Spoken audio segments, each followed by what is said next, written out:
Hello, and welcome to episode number 4 of the Holistic Lifestyle Guide podcast.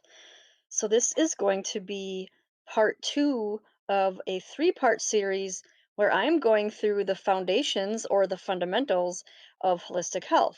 So, in my last episode, I started this three-part series with physical health. So, things pertaining to the body and how to survive. So, if you've missed that, go back and listen to that one because that will form the base of the three that I'm talking about. So, the second one here is mental health, and that also includes emotional health because, they're kind of together. So, I like to say that this is kind of the middle in the pyramid of the foundations being where the bottom is physical health, and then the middle is mental and emotional, and then the top is spiritual. Now, it doesn't have to be such a black and white, um, you know, between the three. So it can be there can be some overlap, and there can be some, you might want to work on all three at the same time, which is actually, you know, what I'd like to say. But it's easier if you start with if wherever you have the issue. Like if you've got a physical issue, obviously you should start with physical. And then once you have the physical down, that's when, your body is able to carry you through your life without you having to think about it. So then you can put your mental energy into your mental health. So, yeah, I mean, in this episode, I'm going to talk about all the mental and emotional aspects, the parts that are associated with your mind. So, the thing with your mind is um, a lot of people they don't really focus on it because it does take a lot of effort. In fact, I actually think it takes more effort to work on your mental health than it does your physical. And for this reason, because if you listen to my last episode, then you heard how I said that the things to make your physical health optimal are pretty simple. I didn't say easy. Simple is different than easy. But by simple, I mean they're things that they make up your day, and you just have to do simple things like sunlight and sleep and food and water. Those are not complicated issues whatsoever. On the flip side, I think mental and emotional health is complicated. Now, here's where I'm going to say that this is why it's complicated, because there's a lot of mental and emotional things that require professional like therapy, especially if you have PTSD. I would not rely on holistic practices if you have something that serious. Um, I would say maybe start with those things. Start with the things that I talk about as far as, getting your physical health in order, getting enough sleep, getting enough sunlight, and starting there.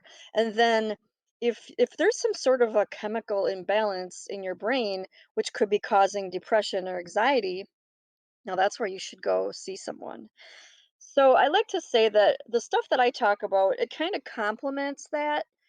So and also if you don't have anything serious like that going on, if you consider yourself a healthy person mentally, then the things that I talk about are going to keep you there. They're going to maintain. So basically, in a nutshell, the stuff that I talk about when it comes to mental health is maintenance stuff. It's self care stuff. It's stuff that, you can do, build it into your routine. So there's a huge difference between the kind of people that I'm talking to now that I think would benefit from what I'm talking about, and then the people that, they're not going to get any benefit from it because their issues are more underlying and serious. Like I said, if you have PTSD, if you have anything super serious like suicidal thoughts or schizophrenia or anything like where your life could be in danger at any point or someone else's could be, that's where I would draw the line and say, okay, this is out of my hands. I'm just going to try to support you through that with the extra things, but you should definitely seek help if you fall under one of those categories. So all that being said, now I'm going to continue talking about the maintenance that you can do for your mental and emotional well-being.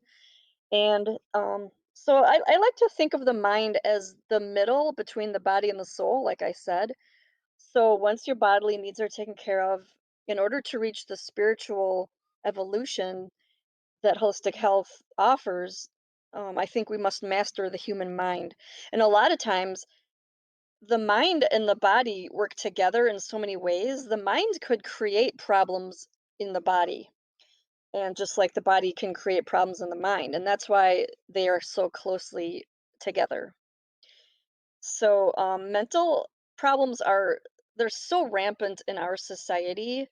Um, this is in combination with this, many people are not getting their basic needs met, and that spells trouble. It's no wonder that there aren't very many spiritually evolved people out there that are expanding their consciousness and awakening to their highest potential because they haven't gotten the physical and mental parts down yet. So let's dive into the basic needs of mental and emotional health. I think the first thing that everybody should do is work on meditation and stress reduction.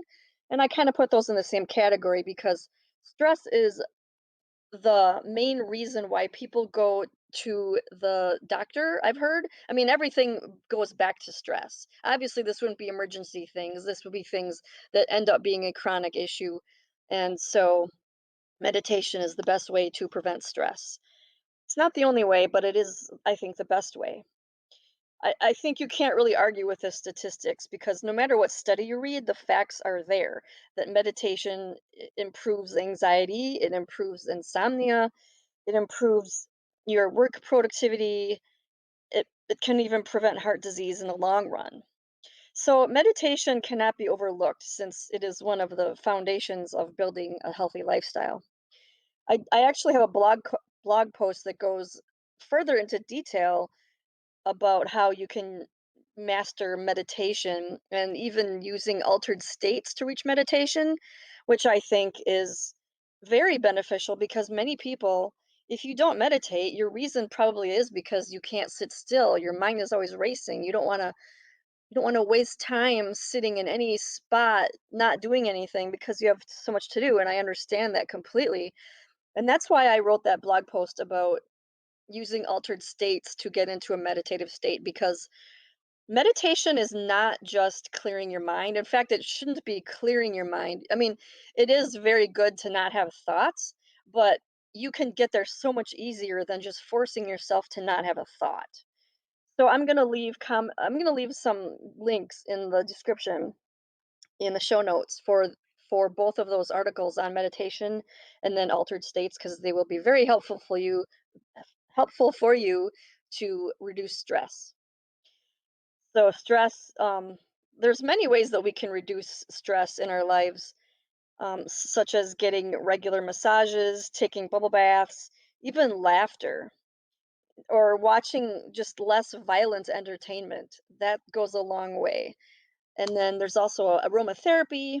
You can these things are very simple too. You can just have some essential oils going in a diffuser, and then your whole house is going to smell amazing, and that's going to help. Uh, you know, in the background, you don't have to do anything different. So it's things like that. So eliminating negative thoughts is easier said than done, but um, it's worth pursuing that. So if you can, like I said, watch less violent entertainment because some things like that will produce negative thoughts. And the subject of positive thinking is a whole separate subject, but I will say that that's not the only thing, and you don't have to just start with, I'm going to try not to think negative thoughts. It starts with all these other things. If you do, all these other things to reduce stress, then your negative thoughts they'll just gradually dissipate naturally. So I'm going to move on to the next subject now, and that is relationships. So the relationships are a really big point in our life that cause mental strain and especially emotional strain because if you're going through emotions, it's most likely due to the fact that maybe you're having an argument with someone, you're going through a breakup, you are something like that.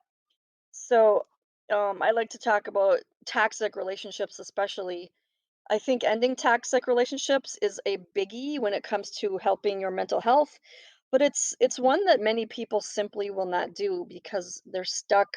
They feel stuck, I should say. They're not stuck, but they feel stuck. And it's hard. I know it's hard to cut ties with people who have been in our lives for a long time. But it's essential to consider your own needs, and it's it sounds selfish when you say it, but I think that putting yourself first is so important because you can't pour from an empty cup. You have to take care of your own needs first. Everybody knows that if you're on an airplane and you know, the air comes down in the little masks, you have to put your own mask on first. Otherwise, you're of no use to helping anybody else if you're not okay. That's the whole point of self-care and putting yourself first. And I think when it comes to toxic relationships, you have to kind of take your mind out of the partnership for a minute and really think about yourself. So if you are in an abusive relationship, especially with children involved, it might seem counterintuitive to end the relationship, but the truth is that even young children pick up on negative relationships and they learn to model them, and that's how patterns start. That's how people repeat the patterns that they were raised in. It's even been said that the unborn child will be affected if the mother is experiencing pain or fear or anxiety. And so if you are pregnant or have children and you're with someone that's abusive, um, it's a really, really good idea to do whatever you can to get away from that abusive person. People have emotional trauma from their past too, and you should not be ashamed or embarrassed to seek help when it comes to that, because the first step is admitting that you need help. Um, so being in relationships or even just interacting with anyone can bring out trauma if it is not correctly dealt with. So that being said, if you think you could be the toxic person, if you've had trauma, then it's a great, you're doing a service to the whole world and you if you deal with that trauma, if you go seek therapy to get yourself better as far as that goes, because then you will end the cycle of toxic relationships in your life. So another one that I want to talk about as far as mental health is work related stress, which is a little bit different than regular stress because this is something that more people put up with, because of course, you need a job and jobs are stressful. I understand it because I've been there. I've been there so many times. I think I've had maybe 13 or 14 jobs in my life, and at least 11 or 12 of them were so stressful that, I mean, panic attacks and depression and anxiety, just crazy. So I understand that. And that is why I am such a strong advocate for finding something that you love, because work is such a big part of our lives. We should at least try to be objective about it and assess how possible it is to change jobs or careers, because life is too short to dread a third of your entire life what you spend at work. So, I like to say that if you are, put it on a scale from like 1 to 10, if you hate your job, saying let's say 10 would be how much you hate it. If you're anything a 5 or above on the hate scale, that's a sign that you should get out of there. Of course, every job has bad parts about it, and that's why I say, even if there's some bad stuff, it's fine. But if you're more stressed than you're not stressed, I think that's a sign that you should get out of that situation. And then also related to job stress is creating balance in a work life balance, because it's a sad fact of the modern world that many of us have to work more than one job or work so many hours that there's just very little time for anything else. I think if we really examine our lives, there's always something that can be sacrificed before we cut into our sleep time or our time with our loved ones and the money needed to survive. I think many people live beyond their means and they struggle as a result of it. So this is one of the reasons why minimum is such a healthy aspect of a holistic lifestyle, because less ends up being more. Less stuff means a smaller, more affordable place to live. So spending less money on stuff means more money for experiences. I'm sure you've heard the term more experiences, less stuff, and that's so true. Because wouldn't you rather have a life of free time and hobbies than a life of working more hours for more money for a bigger house just to keep more of your stuff in? It just, you know, if you've got a ton of kids, maybe they all want their own bedroom, fine, a big yard and all that. But if you're single or if you're just a married couple or if you've only got one kid or even two kids, it's it's doable to live in a two or three bedroom house. And, you know, like I said, you can have more money for experiences. Kids will never remember all the stuff they owned, but most likely they will remember all the experiences that they had. So, if having a lot of stuff is important to you, it wouldn't hurt to examine your reasons why. Because the statistics say that people with fewer possessions are happier. So it would be beneficial to just dive deep and assess your life, figure out what you're willing to let go of in order to achieve happiness and balance.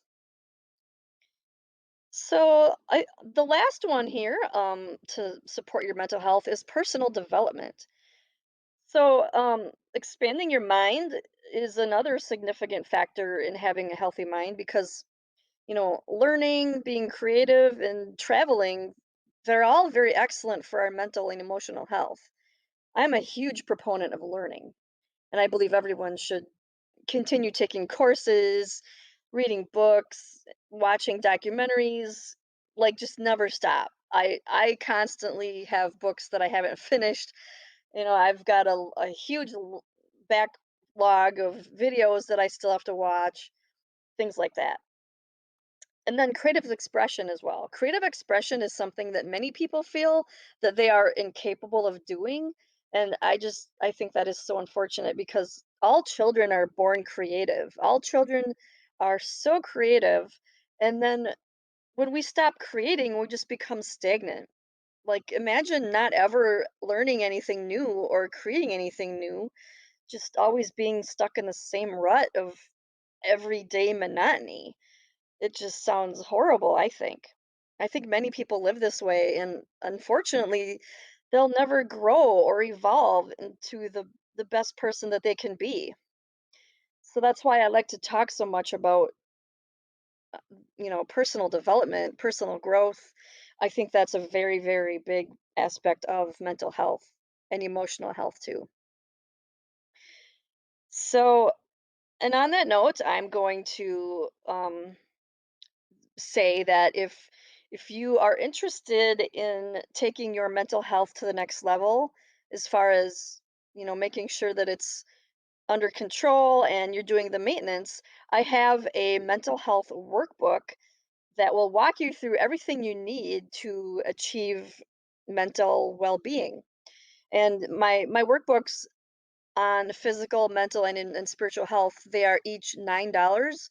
So, and they all include like 20 pages. Some of them are even more workbook pages, and they're printable. So you can download them instantly and print them off at home, and you have some guidance on how to take care of your mental health on a daily basis.